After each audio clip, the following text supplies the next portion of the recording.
বিসমিল্লাহির রহমানির রহিম। সুপ্রিয় শিক্ষার্থীবৃন্দ, হাজী কেরামত আলী ডিগ্রি কলেজের এই অনলাইন ক্লাসে তোমাদেরকে স্বাগত জানাচ্ছি।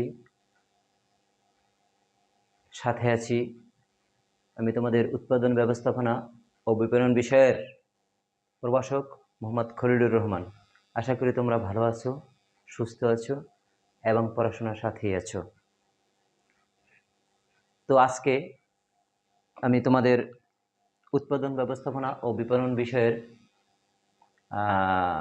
দ্বিতীয় পত্রের প্রথম অধ্যায় বিপণন পরিচিতি নিয়ে আলোচনা করব। আশা করি তোমরা আমার শেষ পর্যন্ত আমার সাথেই থাকবে। তো আজকে এই বিপণন পরিচিতি সম্পর্কে আমরা